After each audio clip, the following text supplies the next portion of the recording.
Euh, Ma mission est d'accompagner les mamans, les femmes dans le processus de restauration à guérir. Celles qui ont subi justement des traumas. Dans le voyage, je vous accompagne dans le voyage de restauration. Je suis auteur, conférencière internationale. Dans le voyage, je vous accompagne dans le voyage de restauration. Je suis auteur, conférencière internationale. Mais plus en fait, ma bataille, mon cri, c'est de vraiment rappeler aux femmes qu'elles doivent reprendre leur couronne. Trop de femmes ont perdu leur couronne. Trop de femmes sont dispersées. Reprendre leur couronne. Trop de femmes ont perdu leur couronne. Trop de femmes sont dispersées et sauf là où elles doivent être. Donc, je suis là, comme on dit, je suis là, healing coach, aka mom coach, aka transformation coach. Donc, je veux vraiment attirer ce message. Ce message s'intitule en fait « Avant de prendre des décisions importantes de notre vie, qu'est-ce qu'il faut faire ?» Donc, ce message, je pense pas que ce serait assez long, trop long, mais juste l'essentiel en fait. J'irai au but pour pouvoir faire. Donc, ce message, je pense pas que ce serait assez long, trop long, mais juste l'essentiel en fait. J'irai au but pour pouvoir vous donner le message que j'ai reçu. Et si nous n'avons pas le temps, d'aller en fait en détail ou bien de vous faire monter, etc., ben, je pense bien que demain, j'aurai plus de disponibilité pour pouvoir passer un peu plus de temps en fait. Parce que là, je pense bien que demain, j'aurai plus de disponibilité pour pouvoir passer un peu plus de temps en fait. Parce que là, je profite d'un moment en fait pour m'arrêter et avoir cette discussion, parce que normalement tous les mercredis c'est le jour où nous avons le live sur cette page. Donc mercredi nous aurons pu le faire plus tôt, mais qu'à cela ne tienne, avant le live sur cette page. Donc mercredi nous aurons pu le faire plus tôt, mais qu'à cela ne tienne. Voilà. Donc comment allez-vous? Bonjour Gabi, bonsoir Gabi, bonjour Junior, Kadi, bonsoir everybody, hello everybody, bonsoir. Ça c'est en français. Il y en a qui m'ont vu le matin. En fait, le matin ou l'après-midi, en début d'après-midi chez vous, pour ceux qui sont en Europe, en Afrique. Il y en a qui m'ont vu le matin, en fait, le matin ou l'après-midi, en début d'après-midi chez vous, pour ceux qui sont en Europe, en Afrique, en train de faire un live en anglais. Je suis bilingue, je suis trilingue, multilingual, donc ne vous étonnez pas, je rends grâce à Dieu pour ce don. Donc oui, je parle anglais, je parle couramment en anglais, je suis basée aux États-Unis. Et j'ai une audience égale ce don. Donc oui, je parle anglais, je parle couramment en anglais. Je suis basée aux États-Unis. Et j'ai une audience également anglaise, d'accord. J'ai des mamans, d'accord, que je coach anglais, puisque l'académie que j'ai, Eve Academy, c'est également une académie anglaise et également l'académie francophone qui s'intitule Eve Academy. Donc, avant de prendre des décisions, donc bonsoir, et également l'académie francophone qui s'intitule Eve Academy. Donc, avant de prendre des décisions, donc bonsoir. Si vous n'êtes pas encore abonné, abonnez-vous. Je vous dirais également de rejoindre la team, d'accord. N'oubliez pas de partager, de tapoter en fait, tapoter. Alors, avant de reprendre, et dites-moi bonsoir, dis-moi d'où vous recevez en fait, dis-moi d'où vous connectez. Comment allez-vous? C'est que TikTok, on est en train d'apprendre l'algorithme. TikTok est différent, mais il faudrait comprendre une chose. Vous connectez. Comment allez-vous? Je sais que TikTok, on est en train d'apprendre l'algorithme. TikTok est différent, mais il faudrait comprendre une chose. Sur cette page, TikTok est différent, mais il faudrait comprendre une chose. Sur cette page, nous sommes là pour transformer les vies. Nous ne sommes pas là pour distraire. Je répète encore, sur cette page, nous sommes là pour transformer les vies. Je suis transformation coach. Dans la transformation, il y a la transformation physique et la transformation mentale, la transformation spirituelle, il y a la guérison, il y a la restauration, on fait dans la transformation. Et bien sûr, transformation mentale, la transformation spirituelle, il y a la guérison, il y a la restauration, on fait dans la transformation. Et bien sûr, transformation mentale, la transformation spirituelle, il y a la guérison, il y a la restauration, on fait dans la transformation. Et bien sûr, il y a le mindset, d'accord? Donc, mindset coach, etc. C'était ça à l'époque, quand j'ai commencé la formation. Mais au fur et à mesure, plus le Seigneur m'a assis dans le ministère, ben, mon ministère est devenu le Healing and Transformation Coach, en fait. Donc, si vous voyez sur ces vidéos, je parle de la transformation parce que je vous fais des vidéos sur un Transformation Coach, en fait. Donc, si vous voyez sur ces vidéos, je parle de la transformation parce que je vous fais des vidéos sur votre corps. Je montre où je fais du vélo, où je fais du sport. Par exemple, le matin, je faisais une vidéo où j'étais en train de faire mon activité, ma routine quotidienne. Donc, il y en a qui m'ont vu dans une autre tenue différente, d'accord? Mais c'est ça, en fait, d'accord? C'est ça, en fait. C'est ça, la transformation quotidienne. Donc, il y en a qui m'ont vu dans une autre tenue différente, d'accord? Mais c'est ça, en fait, d'accord? C'est ça, en fait. C'est ça, la transformation. Donc, bonjour à vous qui vous connectez.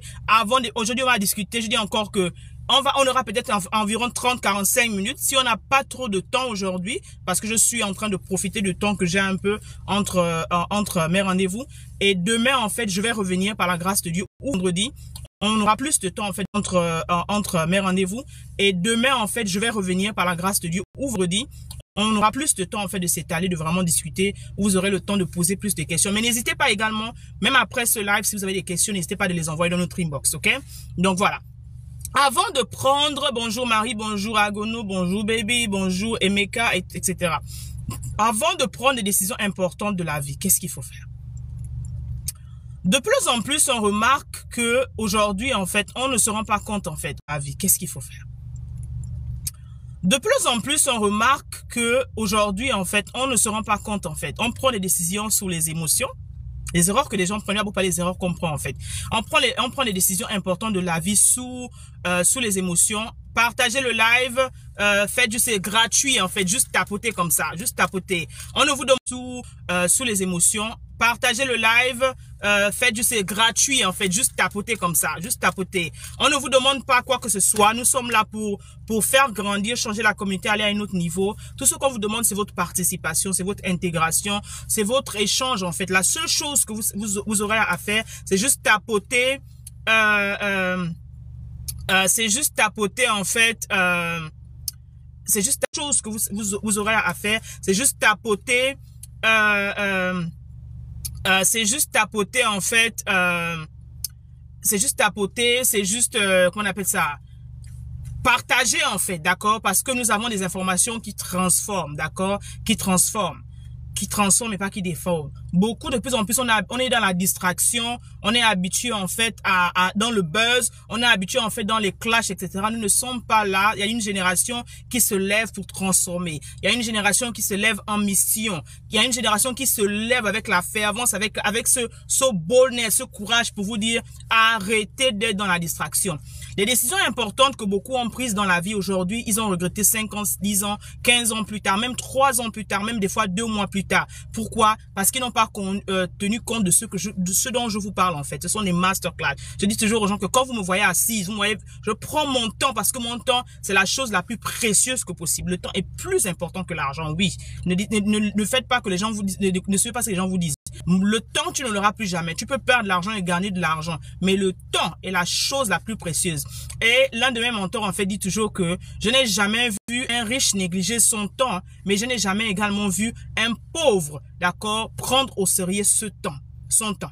Donc, mon temps, il est très précieux. Donc, quand je m'assois et je peux vous donner des masterclass comme ça, prenez le temps d'écrire, prenez le temps de noter, prenez le temps de vous arrêter et de papoter, tapoter. Si nous sommes là sur TikTok et partager, en fait. Parce qu'on c'est vous qui allez faire grandir la communauté, c'est vous qui allez amener ce ministère à un autre niveau, mais pour cela, il faudrait que vous interagissiez, d'accord? Donc, beaucoup de personnes prennent des décisions importantes d'abord sous le poids de la colère. On ne prend jamais les décisions agissiez, d'accord? Donc, beaucoup de personnes prennent des décisions importantes d'abord sous le poids de la colère. On ne prend jamais les décisions sous le poids de la colère.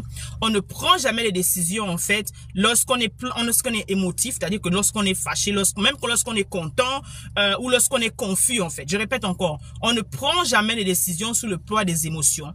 Il y en a qui prennent les décisions quand ils sont trop contents. Tu dis, oh, d'accord, là, je te signe un chèque. Il y en a qui ont signé des chèques qui ont fait des, qui ont donné des promesses parce qu'ils étaient tellement trop contents. Il y a deux parts de ça, hein, ok, deux parties de cet aspect. Ne prenez pas ça pour compte, sur des pincettes, prenez ça sur des pincettes. Et ils ont vu les décisions, en fait, qui étaient vraiment trop, en fait, parce que des fois, tu fais des promesses quand tu es trop content alors que tu n'as pas la possibilité sur des pincettes, prenez ça sur des pincettes. Et ils ont vu les décisions, en fait, qui étaient vraiment trop, en fait, parce que des fois, tu fais des promesses quand tu es trop content alors que tu n'as pas la possibilité tu n'as pas les moyens d'état politique. Et après, c'est la honte qui est sur toi, en fait. Parce que la Bible ne veut pas promettre quelque chose, d'accord? Sinon, on va venir te retirer ton lit, en fait, d'accord? Donc, ne promets pas quelque chose qui est au-dessus de toi. Soyez très attentifs, s'il vous plaît. Je sais que TikTok, ça passe vite, mais soyez très attentifs. Abonnez-vous, cliquez, tapotez et partagez. On ne prend pas les décisions importantes de la vie sous le poids des émotions. On ne prend, cliquez, tapotez et partagez. On ne prend pas les décisions importantes de la vie sous le poids des émotions. On ne prend pas les décisions importantes de la vie lorsqu'on est dans une situation difficile. Je répète encore. Lorsque c'est chaud à la maison, c'est pas le moment là où il faut demander le divorce. Il y a juste qu'il y en a qui vont oui, c'est pas le moment où il faut demander le divorce. C'est pas le moment où il faut se séparer. C'est pas le moment où il faut prendre des décisions capitales, en fait, dans la vie. Pourquoi? Parce que nous sommes dans la moment où il faut demander le divorce. C'est pas le moment où il faut se séparer. C'est pas le moment où il faut prendre des décisions capitales, en fait, dans la vie. Pourquoi? Parce que nous sommes dans la colère. Nous sommes dans la confusion. Nous sommes, en fait, c'est chaud, en fait. Et les émotions sont trompeurs parce que les émotions sont changeurs. Let me say that again.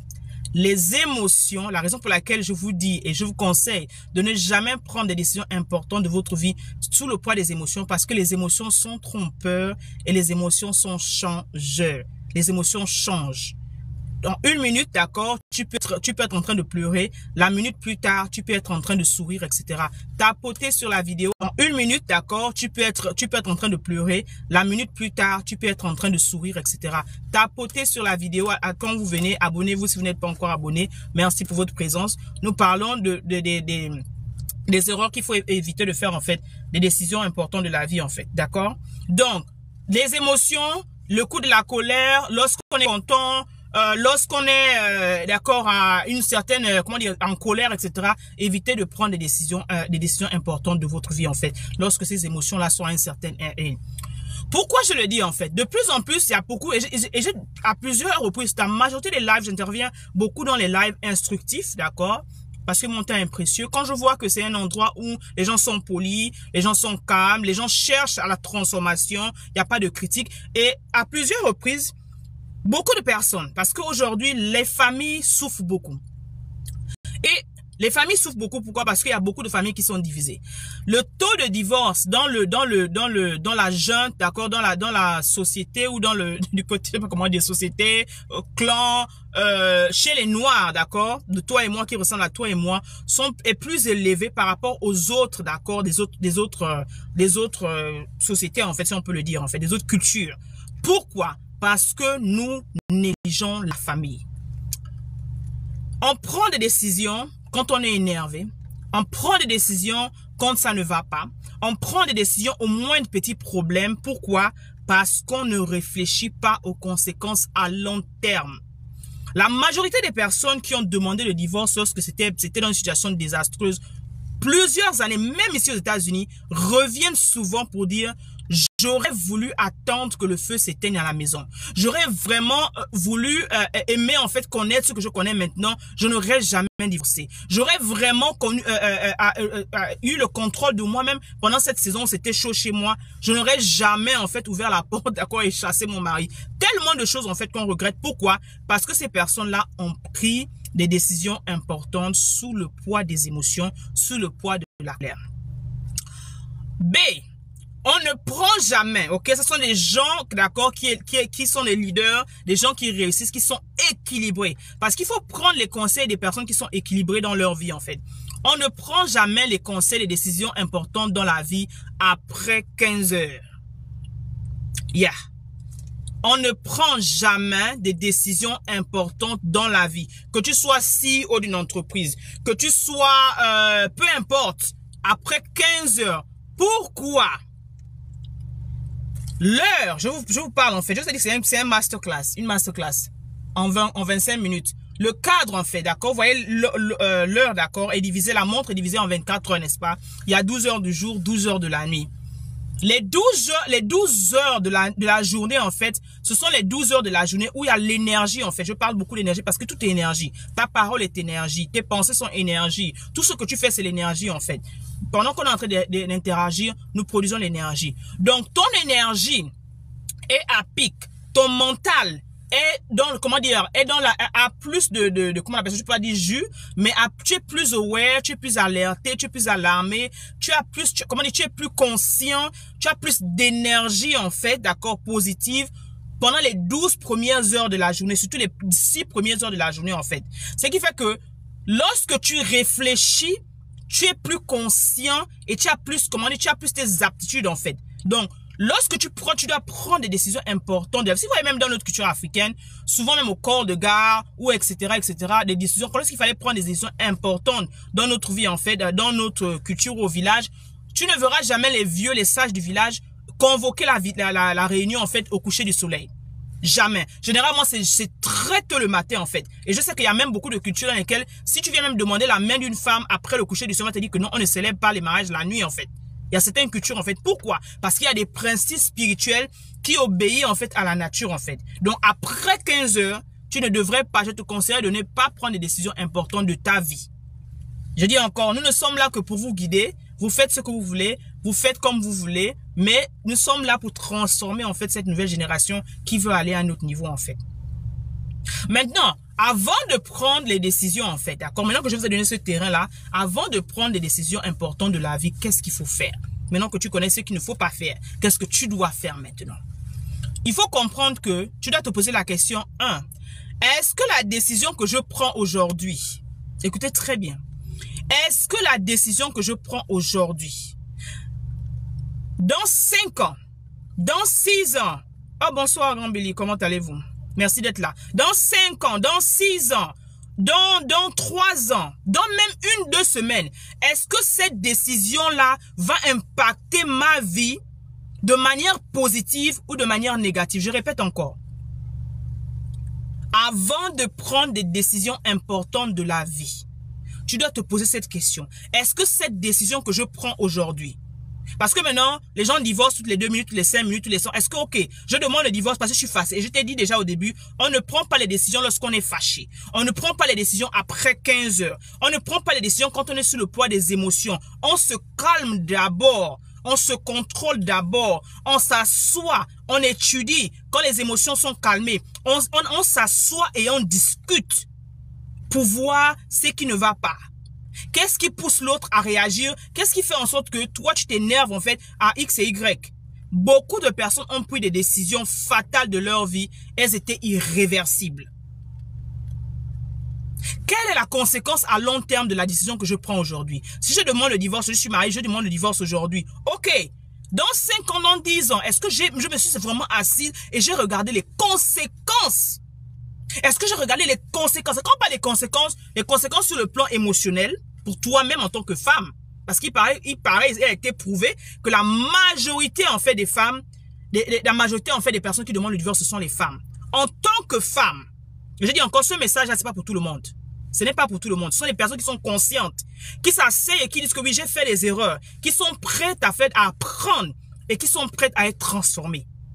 Nous ne sommes pas là, nous ne sommes plus là pour la blague en fait. On a trop blagué et nos familles sont disloquées, les gens sont partout, en fait, ils sont en train de s'amuser et les familles sont en train d'être divisées en fait.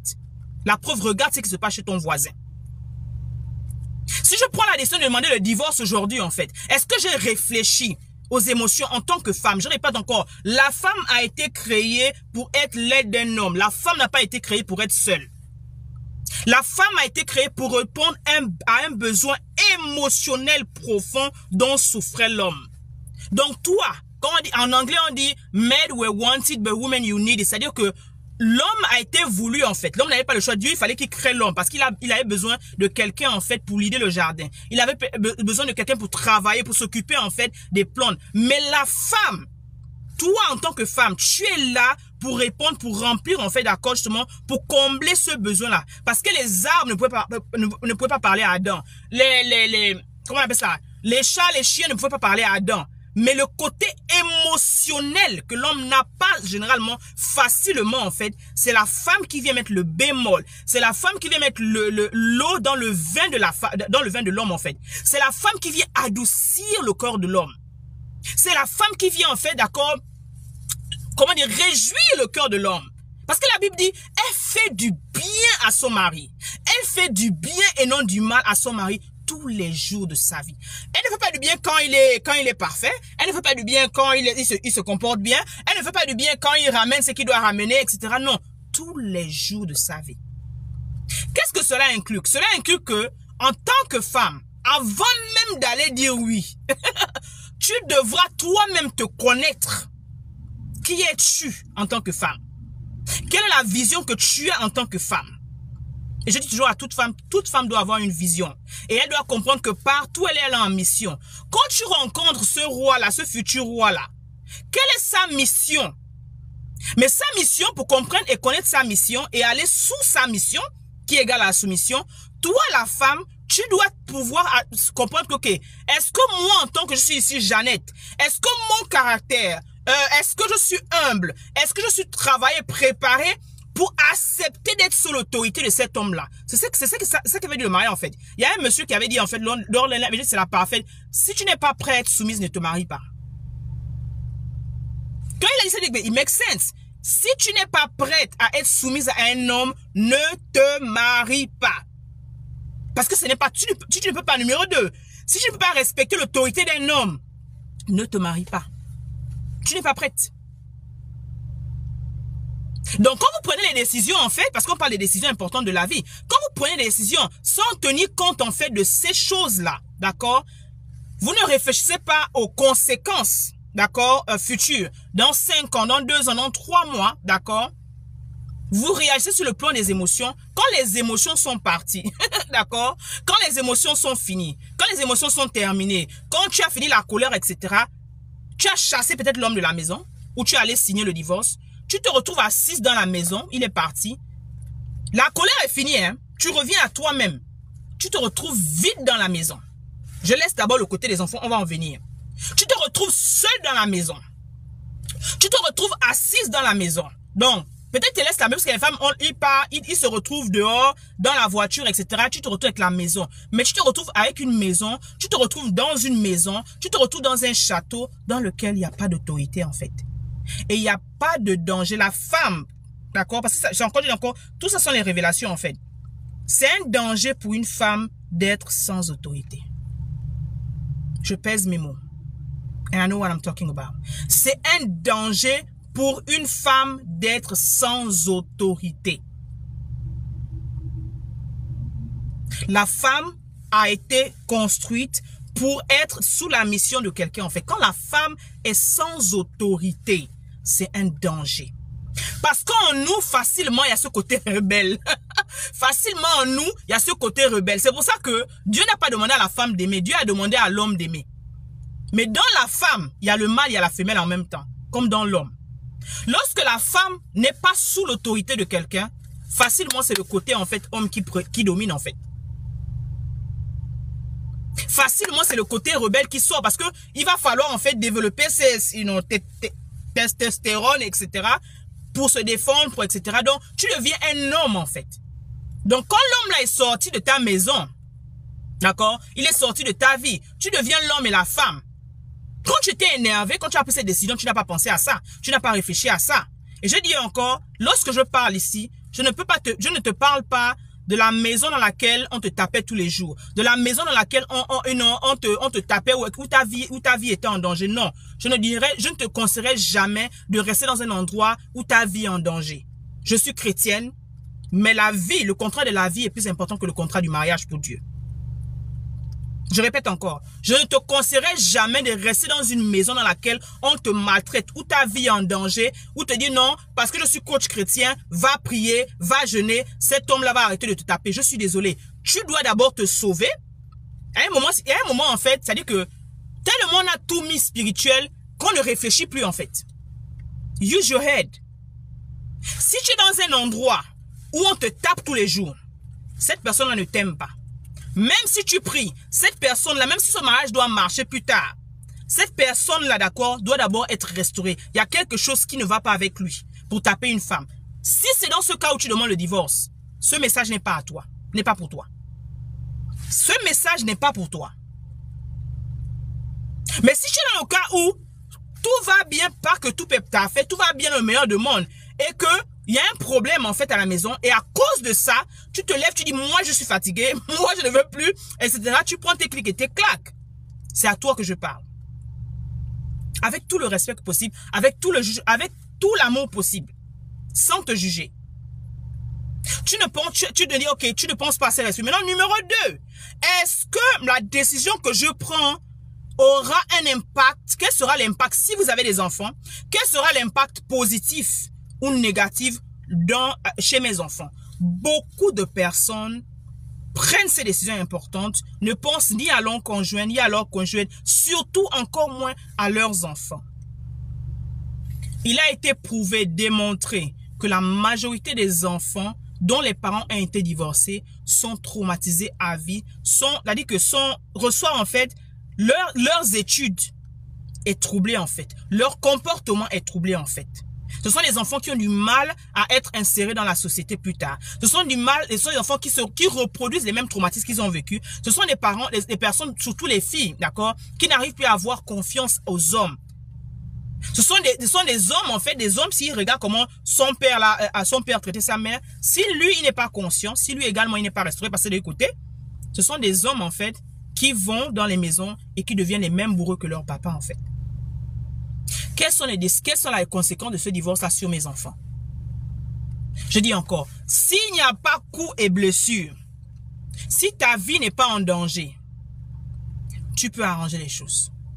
Je répète, si ta vie n'est pas en danger, s'il n'y a pas coups et blessures, pour tes enfants, à ce moment-là, pour tes enfants, vous devez vous asseoir, faire un tabula rasa, réfléchir et penser à la famille. La raison pour laquelle les sociétés qui sont autour de nous, les Indiens, tous en fait autour de nous, réussissent, avancent, prospèrent, parce qu'ils sont unis. Bienvenue Jess, merci à vous qui follow. Parce qu'ils sont unis, ils ont compris l'importance de la famille, l'importance de la force à deux. Je me rappelle encore quand j'étais au grad school, et au début je ne comprenais pas, je ne comprenais vraiment pas. Le mari faisait le PhD, d'accord? Il arrive et c'est vraiment, quand tu fais le PhD ici, c'est tellement en fait, c'est le doctorat en fait, c'est compliqué, c'est ce stress, etc. Il y en a qui dorment même au campus. Et on a vu en fait du jour au lendemain, il a fait venir sa femme et il a fait venir en fait sa mère. Et on ne comprenait pas, on venait en peine arrivée, on ne connaissait rien du tout, on était encore undergraduate. Et c'est comme ça qu'on a vu, non, en fait, il a dit non, on a vu comment ce monsieur-là a pu terminer son PhD en moins de 3 ans, au point où la femme même a commencé son master. Les deux ont graduate, ont eu le temps de faire leurs enfants, ont eu le temps de terminer les deux les études, prendre les diplômes ensemble, repartir chez eux travailler. Le pouvoir de la famille. À aucun moment on a entendu qu'il y avait les histoires, il y avait les bagarres, il y avait les choses, c'est là parce que quoi, ils étaient unis. Ce sont des amis personnels à moi, c'est pas quelque chose que j'invente. Jusqu'aujourd'hui, nous sommes encore en contact en fait, des Colombiens. Et il y a plusieurs exemples là-dessus comme ça. Ils arrivaient, la femme connaissait en fait au début qu'est-ce qu'elle devait faire. Quand le monsieur rentrait à la maison, après une longue journée de travail, la nourriture était faite. Chacun connaissait sa place. Il n'y avait pas de comparaison. Il n'y avait pas de clash. Il dit toujours que aujourd'hui, le grand problème, c'est parce que les femmes ont oublié leur place et les hommes leur devoir. Les deux, on va me dire l'argent, ce n'était pas l'argent. Au graduate school ici, on te paye l'école et on te donne, à l'époque, tu recevais à peine $900. C'est ce qu'on leur donnait, $900 par mois, c'était ton stipend. La femme aussi recevait $900. Donc les deux, ils n'avaient pour revenu que $1800. Avec $1800, ce sont les $1800 avec lesquels ils géraient leur maison. À aucun moment, on a vu la femme sortir. À quel moment, on a vu les problèmes, etc. Je vous dis les deux. Le mari a fini sa thèse de doctorat. Excellent. Summa cum laude. La femme également a excellé dans son programme de master. Il y avait la paix chez eux. Quand tu arrives, la femme te reçoit. Elle prépare. Elle dit, mon mari aime manger comme ça. Elle connaît son mari. C'était une famille unie. Chacun connaissait sa place. Mais ce qui se passe, c'est que dans notre culture, on arrive, tout ce qu'on sait faire, c'est se battre. On arrive, ce qu'on sait faire, c'est de se comparer entre nous. On arrive, ce qu'on sait faire, au lieu de s'aider entre nous, de vouloir aller à un autre niveau, on veut tirer l'autre vers le bas. C'est pour ça que je dis à la femme, quand tu es une femme, tu dois réfléchir. Ta tête, tu n'es pas faite juste pour avoir des bébés. Dans la vie, dans le corps de chaque femme, tu es venu ici, Dieu nous a donné des bébés. Mais dans les bébés là, il y a des livres qui sont à l'intérieur. Dans les bébés là, il y a des programmes qui sont à l'intérieur. Dans les bébés là, c'est-à-dire qu'il y a tellement de choses. Mais dans notre culture et pour la majorité, on te dit marie-toi, tu te maries, tu deviens dans la cage, tu deviens le pot de fleurs. Mais maintenant la femme, pourquoi je reviens chez la femme? Pourquoi je parle à la femme? Parce que Dieu nous a dit à nous, c'est la femme sage qui bâtit la maison. Je dis toujours aux gens, la sagesse n'est pas au masculin. Je vais arrêter le live dans 10 minutes environ. C'est la femme sage qui bâtit la maison. L'insensé la détruit. Thanks sis. Love you. La femme sage. Donc quand tu es sage, même là si tu es en ce moment à 15 ans, 25 ans, tu t'assois, tu dis ok, qu'est-ce que je veux de ma vie? Même si à cette période-là tu es divorcé, même si à cette période tu as eu des faux pas, peu importe. Tu t'assois et tu dis oui. Quand j'étais plus jeune, j'avais des critères différents. Quand j'étais plus jeune, je faisais ceci. Mais maintenant, je suis à un certain âge. Where am I going in life? So what? Qu'est-ce que je veux de ma vie vraiment en fait? Et tu construis, tu bâtis, avant même de bâtir la vision, tu vas d'abord te restaurer. Parce que je dis encore, une femme qui épouse un homme, la femme qui est censée bâtir, si elle va dire oui à cet homme-là, et elle est encore traumatisée, la femme là détruit l'homme là comme quoi. Et il y a trop de bons hommes qui ont épousé des mauvaises femmes. Je ne suis pas énervé, je parle sur le poids des émotions. Le poids juste de ma chair en fait. C'est un sujet tellement cher à mon cœur. Trop de femmes blessées sont allées dire oui. Et au lieu de bâtir la maison, elles ont détruit la maison. Donc. Vous avez fini? Non. Ok, j'arrive. Attends. Yeah. Au lieu de bâtir la maison, en fait, elles ont détruit la maison. Au lieu de bâtir la maison, en fait, elles ont détruit la maison, en fait. D'accord? Et c'est ça, en fait, que je suis en train de vous dire, en fait. D'accord? Trop de... Excusez-moi. Passe. Sorry. It's okay. Passe. Trop de maisons, en fait, justement, ont été détruites par ces femmes insensées, en fait, qui vont dire oui, alors qu'elles ne sont pas restaurées. C'est ça le véritable problème. Donc, quand tu me dis, ok, coach, il y a quelque chose que je ne connais pas, etc., je ne sais pas, etc., la première chose que tu dois aller faire, c'est d'abord travailler sur toi-même. Guérissez, restaurez-vous, travaillez à l'intérieur, reconnaissez que vous êtes malade, reconnaissez qu'il y a quelque chose qui ne va pas. Parce que quand une femme s'assoit et tu entends les témoins, et c'est quoi je dis, je rends grâce à Dieu parce que maintenant on a une génération d'hommes qui se lève et qui dit, voilà ce que moi j'ai fait, voilà comment je me comportais de ma femme, mais ma femme m'a trompé, voilà ce que je fais, mais ma femme malgré cela, elle allait voir ailleurs, malgré, est-ce que c'est bien comme ça? Cette femme qui fait ça, c'est une femme qui rentre avec un projet bien défini de vengeance, un projet bien défini parce qu'elle voit l'agenda, d'accord, de ses parents, parce qu'aujourd'hui, il y a même une vidéo qu'on a partagée, on a parlé de ça tout à l'heure, une jeune fille de 25 ans qui épouse son arrière-grand-père de 85 ans. C'est une femme sensée, ça.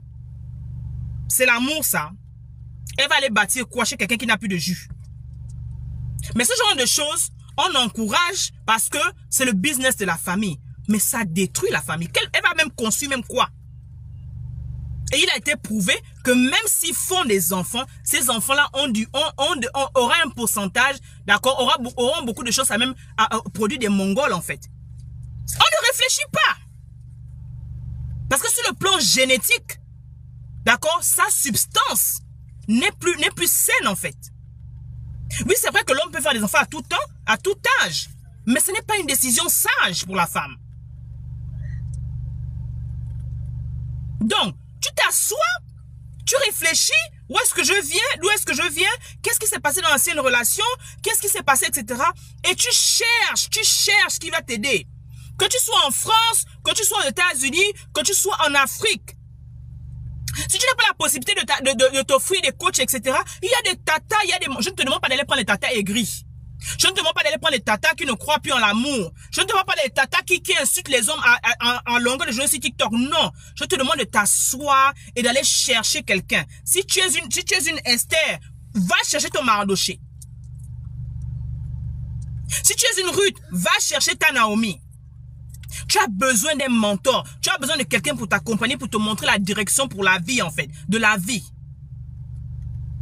Parce qu'une fois que tu es restauré, il faudrait qu'on te guide quelque part. Il faudrait qu'on t'accompagne quelque part. Il faudrait qu'on t'accompagne vraiment à 2 balles. C'est vraiment à 2 balles. Parce qu'elle est aigrie d'un moment, après elle insulte, après... Non. Vous n'avez pas besoin de ça. Vous n'avez pas besoin de ça. Pour ça, il faut être sage. Parce que je dis toujours qu'une femme qui se lève et qui insulte un homme, elle-même, elle s'insulte elle-même parce que l'autorité, l'homme, c'est l'autorité. Tu peux, quel que soit ce qui s'est passé, quelle que soit l'expérience avec autant d'hommes que tu as eu, tu ne peux pas manquer de respect à un homme. Tu ne dois jamais manquer de respect à un homme. Et ça sera peut-être l'objet d'un autre live. Une autre chose également à faire. Quand tu prends la décision, en fait, justement, de cela, tu as fini de guérir, tu as pris le mentor. Maintenant, tu dois t'asseoir et faire des plans pour ta vie. Avoir une vision pour ta vie. Parce que tant que tu n'es pas restauré, tant que tu n'es pas guéri, tu n'auras pas de vision claire pour ta vie. Tu n'auras pas de vision claire pour ta vie, en fait. Parce que tu ne vas... You go nowhere. Ton cerveau, tes neurones sont pleins de traumatismes. Ton cerveau, tes neurones sont pleins de manque de pardon, etc. Il y a un travail que tu dois faire à l'intérieur de toi pour pouvoir être apte à être cette tête de destinée dont cet homme aura besoin. Parce que l'homme que tu vas rencontrer, tu peux rencontrer quelqu'un qui n'a lui-même pas de vision peut-être. Tu vas rencontrer quelqu'un qui est en train de se construire. Tu vas rencontrer... I just don't. Tu vas rencontrer quelqu'un en fait qui a besoin, d'accord, d'une femme qui connaît en fait comment dire, la force que la femme apporte à un homme dans la vie en fait. Parce que la femme a un pouvoir. Mais beaucoup de femmes utilisent ce pouvoir-là pour détruire au lieu de bâtir. Je vous ai dit que j'avais quelques minutes, donc je vais revenir demain. On va prendre le temps peut-être de faire la deuxième partie, parler de ça. Mais je vais vous peindre en fait, d'accord. Je voulais vraiment